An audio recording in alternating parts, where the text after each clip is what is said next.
I love organization. So here's another reason your marketing fails. There is no organization to implement your marketing ideas.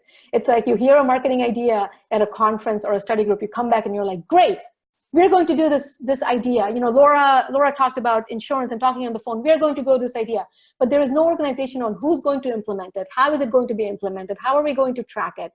Do we know if this is going to be successful? Did this work for us? Did this not work for us? Why did it not work for us?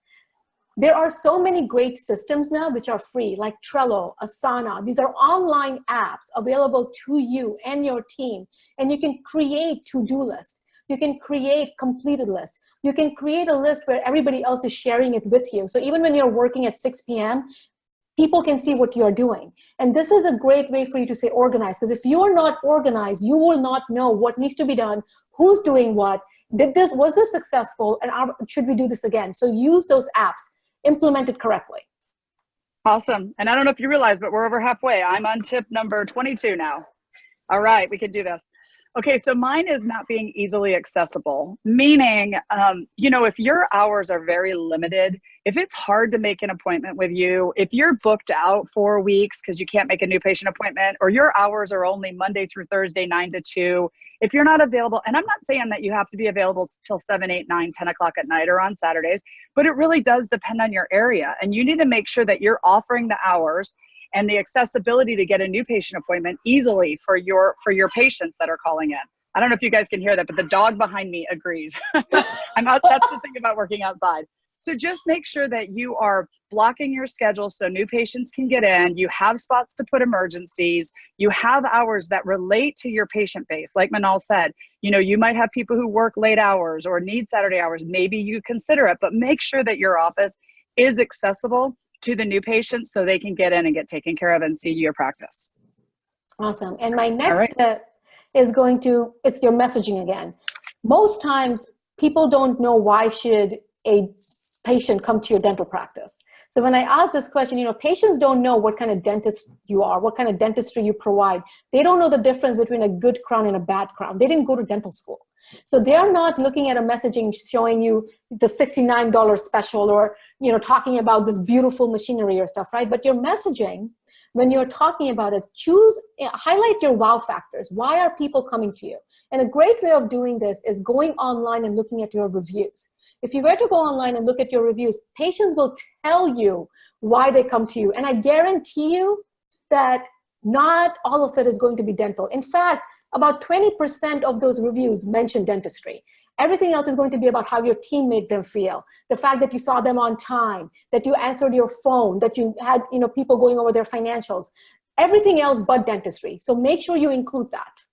There we go. And mine goes right along with that. So mine is not standing out, not being individual from everyone else. One of the biggest things I see here in California is if you drive down the street, there's all these retail spaces, and there's word, it says dentist. Dentist, dentist. I'm like, great, there's a dentist. There's the Vaughn's dentist, the Safeway dentist. Who are you, right? If your logo is a tooth, a toothbrush, an apple, dancing floss, you're not standing out.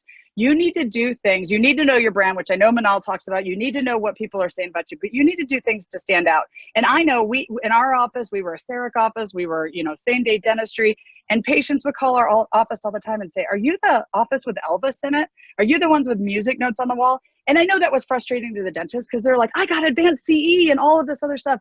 But what people are talking about is the office, the things. So find some ways to stand out. It's okay not to be like everybody else. Really make yourself independent, outstanding, because people are going to talk about that. Like Manal said, it's not the dentistry, it's what you do above and beyond. Yes. All right, number 25. All right, again, we're going to go back to planning one more time, because this is, again, so very important for me. Have a monthly and a yearly marketing plan. So this goes along with the being, you know, the proactive, reactive thing, but sit down, look at the trends and understand what months are going to be slow, which months are going to be great for us. And then create a monthly and a yearly plan. So every month you should know, what are you doing inside your practice, internally for your patients? What are you doing online, digitally, if there's something going on? What are you doing in the community? Perhaps you're doing meet and greets or meeting physicians or other dentists and creating some kind of a promotional program or sharing information about a product or service you provide. Whatever it is, you need to have a monthly and a yearly plan. So right now, you should be planning for the rest of this year and for next year. So this way, you know exactly what's happening every month, every year. And imagine how great that would be when you don't have to stress about it the last minute. And you can always add on things. But if you have a plan, you know what to do. I'm watching you, Manal. You've got like 5 seconds left. You're like, I can get one more point in. I got one more thing to say. I love it. Okay, so mine is not having a culture that's welcoming. I'm starting to work a lot with offices on this because we have problems in our offices of drama and this team not getting along with that team and this assistant not getting along with that assistant, or everyone's mad at the doctor, or whatever the case may be. And it doesn't matter how great your marketing is. It doesn't matter how great you are at answering the phones. When a patient comes in, they can feel that energy. They can feel if this environment is not welcoming and people aren't getting along, patients are not going to come back. Patients are going to cancel their appointments. They're not going to refer. So you want to make sure that you're doing everything that you can do to build a culture and an environment that not only patients want to come to and experience and pay and get dentistry done, but also that your team likes to come to. I mean, honestly, beyond marketing, we spend more time with our dental families than we do our own families. So why not have a culture that people enjoy being in? And that's going to help increase your marketing. I love it, because my next point goes right with this. Good. All right. What do you got? Only focusing on acquiring new patient and not appreciating your current patients. Yeah. You know, so many times this becomes a numbers game, right? Like people calling like, well, I am having, 60 new patients and I want to increase it to 80 new patients. What do I do? And that's great. We can totally work on that. But here's the thing. Like I mentioned earlier, your current patients are your number one source of new patients. They write you the reviews. They refer you to their family and friends. They're already bought into you. They already come to your practice. They keep their appointments.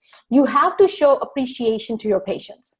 And the more you show appreciation, the more welcoming culture that you have, the more that they are happy with you, the more that they are just amazed by who you are, who your team is, the more you're going to succeed in your marketing, because they are.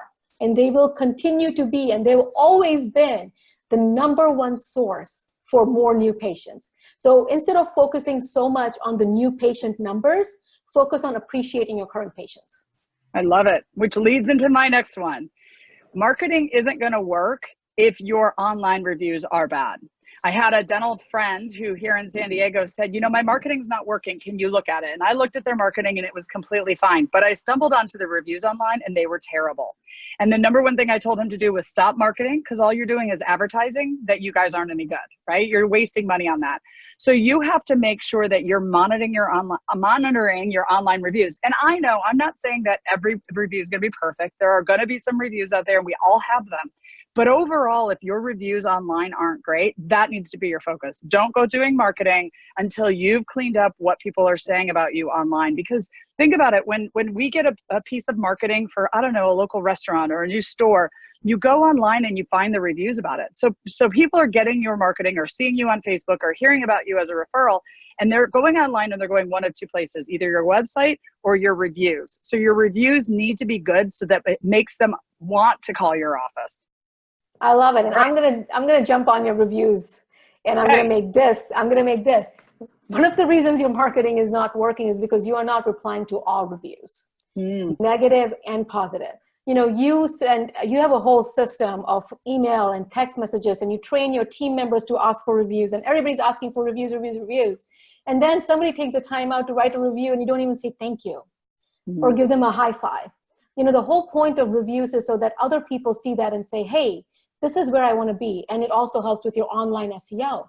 Imagine the power when you're actually replying to those reviews, positive and negative. When you reply to the reviews, people get an alert saying that they got a reply. So now a patient who already loves you and raves about you, it feels appreciated and is sending more people your way. And now when a potential patient sees it and says, they really care about their patients, they're looking at all these reviews, all of them, negative and positive ones, and they're taking the time out to reply to them. Imagine the power you have that. It's a hidden treasure. Go ahead and utilize it. Okay, so one more about reviews. So mine is not having recent reviews, not having regular reviews. I have a client of mine who said, we have great reviews. We have great reviews online. And I went and looked at their reviews. Their last review was 8 months ago. So for me, that either says you've closed or you suck now. Like, you're just not good because nobody's writing reviews about you. Your reviews have to be regular, and they have to be relevant, and they have to be done. You have to have reviews. And how often? I'm not going to say it needs to be. I don't know, Manal. Reach out to Manal. She'll help you. But you need to make sure that a few times a week, somebody's saying something about your practice, and that it's a regular thing, which means you need to be talking about reviews all the time with your patients, using technology, whatever you need to get people out there talking about you, because your reviews can make or break your marketing. And you've got to make sure that, 5 good reviews is not enough. You need to have regular reviews so patients feel like somebody's been in your office recently and the service that they got was amazing.